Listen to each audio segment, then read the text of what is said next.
ప్రభువును రక్షకుడైనటువంటి యేసుక్రీస్తు వారి నామములో అందరికీ వందనాలు. ప్రతి ఉదయకాలమున మనం వాక్యమును ధ్యానించుకుంటూ ఉంటున్నాం. ప్రియులారా, ఈ విన్న వాక్యాలను మరి అనేక మందికి కూడా మీరు షేర్ చేస్తున్నారని నేను నమ్ముతున్నాను. దయచేసి ఒకవేళ ఎవరైనా సబ్స్క్రైబ్ చేయకపోయినట్లయితే మీ స్నేహితులు కానీ మీ బంధువులు కానీ వారు సబ్స్క్రైబ్ చేసేటట్టు వారిని ప్రేరేపించండి దయచేసి. ఎందుకంటే మీరు ఇది చేస్తే దేవుని పనిలో మీరు కూడా పాలిభాగస్తులు అవుతారు. ఎందుకంటే ప్రియమైన దేవుని బిడ్డలారా, వారు అంటున్నారు వారి వారి సొంత పనులే చేసుకుంటున్నారు అని అంటున్నాడు. నా పని చేయట్లేదు అంటున్నాడు. కాబట్టి దేవుని పని మనము చేయాలి. క్రీస్తు యేసునకు కలిగిన మనసు అంటే ఏంటి? ఇతరుల గురించి ఆలోచించడం, ఇతరుల గురించి పట్టించుకోవడం. అనగా మన సహోదరుడు పరలోక రాజ్యం వెళ్తానికి మనకి ఇష్టం లేదా? మన బంధువులు పరలోక రాజ్యానికి వెళ్తాం ఇష్టం లేదా? వారు పరలోక రాజ్యానికి వెళ్ళాలంటే ఖచ్చితంగా మనము విన్న వాక్యం వారు వినాలి, తద్వారా రక్షణ పొందాలి, మారు మనసు పొంది దేవుని రాజ్యంలోనికి వారసులు కావాలి. అది మనం కోరుకుందాం. కాబట్టి ఉదయకాలంన ప్రసారం అవుతున్న ప్రతి వాక్యాన్ని కూడా మీరు షేర్ చేయమని ప్రేమపూర్వకంగా కోరుతూ ఉన్నాను. ఈరోజు ప్రత్యేకంగా ప్రియమైన దేవుని బిడ్డలారా, వాక్యమును మనం గమనించినట్లయితే దేవుడు మన మధ్య ఉన్నాడు. దేవుడు మన మధ్య ఉన్నాడు. ఒకసారి జెఫన్యా గ్రంథం 3వ అధ్యాయం చదువుకున్నట్లయితే ప్రియమైన దేవుని బిడ్డలారా 9వ వచనంలో, అప్పుడు జనులందరూ యెహోవా నామమును బట్టి ఏక మనస్కులై ఆయనను సేవించినట్లు నేరు వారికి పవిత్రమైన పెదవులను ఇచ్చి. ప్రియమైన దేవుని బిడ్డలారా, ఇక్కడ మనం గమనించినట్లయితే జనులందరూ యెహోవా నామమును బట్టి ఏక మనస్కులై ఆయనను సేవించినట్లు అని అంటారు. దేవుడు మన మధ్య సంచరించినప్పుడు మనలో కలిగేది మొట్టమొదటి ఏందయ్యా? అంటే అందరం ఒకే విషయాన్ని గురించి ఆలోచిస్తాం. ఎన్ని సమస్యలు వచ్చినా ఎదుర్కోవటానికి ముందుకు వెళ్ళటానికి అవకాశం ఉంటుంది. ప్రియమైన దేవుని బిడ్డలారా, ఆ రోజు ఎప్పుడో దేవుడు ప్రవచించాడు. జెఫన్యా ప్రవచించాడు. ఈ రీతిగా దేవుడు ఆయన హృదయంలో ఉంచాడు. చాలా విషయాలను మనం చూస్తాం. ప్రియమైన దేవుని బిడ్డలారా, ఇక్కడ 12వ వచనంలో, దుఃఖితులకు దీనులను యెహోవా నామము ఆశ్రయించు జనశేషము నీ మధ్య ఉండనిత్తును. ఇశ్రాయేలీయులు మిగిలిన వారు పాపం చేయరు, అబద్ధమాడరు, కపటములాడు నాలుక వారి నోట ఉండదు. వారు ఎవరి భయము లేకుండా విశ్రాంతి గల వారై అన్నపానములు పుచ్చుకుందురు. సియోను నివాసులారా ఉత్సాహధ్వని చేయుడి, ఇశ్రాయేలీయులారా జయధ్వని చేయుడి, యెరూషలేము నివాసులారా పూర్ణ హృదయంతో సంతోషించి గంతులు వేయుడి అంటున్నాడు. ప్రియమైన దేవుని బిడ్డలారా, ఈ విషయాలన్నీ మనం గమనించినట్లయితే జెఫన్యా ఎప్పుడూ ప్రవచించినటువంటి విషయాన్ని మనము ఆది సంఘములో మనం చూస్తాం. అపోస్తలుల కార్యములు ఏం జరుగుతుంది? ఏక హృదయంతో, ఏక మనసుతో, ఏకాత్మతో వారు దినదినము లేకపోతే అనుదినము ఇంటింటా రొట్టె విరుచుటూ ఆహారములు పానీయములు వారు పుచ్చుకొనుచు ప్రియమైన దేవుని బిడ్డలారా సంతోషంగా ఉండనట్లు మనం చూస్తాం. వారు కలిదంతా కూడా సమిష్టిగా ఉంచుకున్నట్లు మనం చూస్తాం.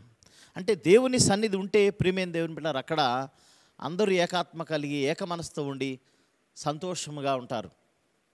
మరి ఆ విషయాన్ని మనం చూసుకున్నట్లయితే అపోస్తలుల కార్యం 2వ అధ్యాయము 43వ వచనములో, అప్పుడు ప్రతివానికి భయము కలిగిను మరియు అనేక మహత్కార్యములను సూచక్రియలను అపోస్తలుల వారు జరిగెను.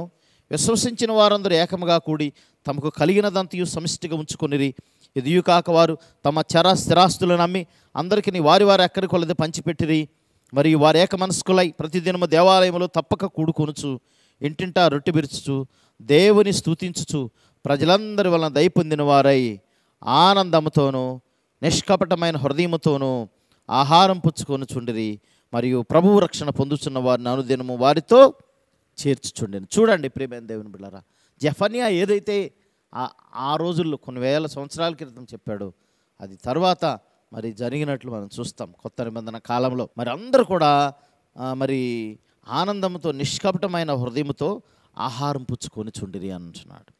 అంటే దేవుడు మన మధ్య ఉన్నప్పుడు ప్రియమైన దేవుడు అంటే మన మధ్య ఉంటే ఏముంది? అక్కడ పరలోక రాజ్యం ఉంది. పరలోక రాజ్యములో కేంద్ర బిందువు ఎవరు అంటే యేసుప్రభువారే. Jesus is the centre of the kingdom of heaven. యేసయ్యే కేంద్రం. ఆయన నామములో ఎక్కడ ప్రార్థన చేస్తే అక్కడ అద్భుతాలు జరుగుతాయి, అక్కడ సంతోషం ఉంటుంది. కాబట్టి ప్రియమైన దేవుని బిడ్డలారా, ప్రభువుని మనం కలిగి ఉందాం, యేసయ్యని మనం కలిగి ఉందాం. తద్వారా మన కుటుంబాలకు ఆశీర్వాదకరంగాను మన కుటుంబాలు సంతోషకరంగా ఉండినట్లు మనం ప్రార్థన చేద్దాం. జక్క ఇంటికి ఎప్పుడైతే వెళ్ళాడో యేసుప్రభువారు జక్క ఆనందంతో గంతులు వేసి, ఇదిగో ప్రభువా నా దగ్గర ఉన్నటువంటి ఆస్తులు సగం బేదలకు ఇస్తానన్నాడు. నేను ఎవరి దగ్గర అయితే అన్యాయంగా తీసుకున్నాను వారికి తిరిగి 4 అంతలు ఇస్తాను అన్నాడు. చూడండి, ప్రభువారు ఆ ఇంటిలోకి వెళ్తే ఆ ఇల్లు ఎంత ఆశీర్వాదకరంగా మారిందో, తన హృదయం మార్చబడ్డది. కాబట్టి ప్రియమైన దేవుని బిడ్డారా, పేతురు అత్త ఇంటికి వెళ్ళాడు. పేతురు అత్త చేయి పట్టుకోగానే జ్వరంతో ఉన్న పేతురు అత్త లేచి స్వస్థపడి పరిచర్య చేయసాగింది. కాబట్టి దేవుని సన్నిధి ఎక్కడుంటే, దేవుడు ఎక్కడుంటే అక్కడ గొప్ప అద్భుతాలు జరుగుతాయి, ఆశ్చర్యకార్యాలు జరుగుతాయి, సంతోషం ఉంటుంది, సమాధానం ఉంటుంది. కాబట్టి దేవుని సన్నిధిని మనం ఎప్పుడు కలిగి ఉందాం ప్రియులారా. ఆ సన్నిధిని కావాలని ఆశపడదాం. దేవుడి పరిశుద్ధ వాక్యం దీవించును గాక. ఆమెను ప్రార్థన చేసుకుందాం. మమ్మల్ని మిక్కిలిగా ప్రేమించిన ప్రియ పరలోకపు తండ్రి, వందనాలు ప్రభా. అయ్యా, మీ సన్నిధి మా మధ్యన ఉంటుందని ప్రవచించిన విధానాన్ని బట్టి అవునయ్యా, నేటి దినముల్లో మీ సన్నిధిని మేము అనుభవిస్తూ ఉన్నాం.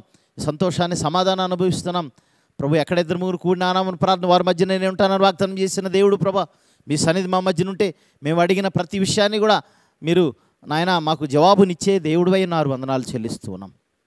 మీ సన్నిధి మా మధ్యన ఉంది. మీరు ఇచ్చిన సంతోషాన్ని బట్టి, సమాధానాన్ని బట్టి వందనాలు చెల్లిస్తూ ఆ రీతిగా మా ప్రియులు బిడ్డలు అనేక మంది, మా దేశవాసులు కానీ ప్రపంచంలో ఉన్న ప్రజలు కానీ చాలామంది మీ సన్నిధిని కలిగి ఉండలేక అసమాధానంతో సంతోషం లేని జీవితాలు కలిగి ఉంటున్నారు. వారందరికీ మీ రక్షణ ప్రసాదించండి. మీ సన్నిధి వారి మధ్యన ఉంచండి. ప్రతి బిడ్డను మీరు ఆకర్షించి మీ రాజ్య వారసులుగా చేయమని యేసు పరిశుద్ధ నామమున అడిగి వేడుకుని ప్రార్థన చేస్తున్నాం తండ్రి. ఆమెన్.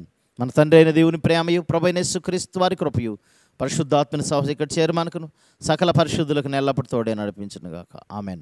అందరికీ వందనాలు. ప్రియమైన దేవుని బిడ్డారా, మరి కొద్ది కాలాన్ని కలుసుకుందాం. అప్పటి వరకు దేవుని దయ కనికరం మీ మీద ఉండును గాక. Amen. God bless you all.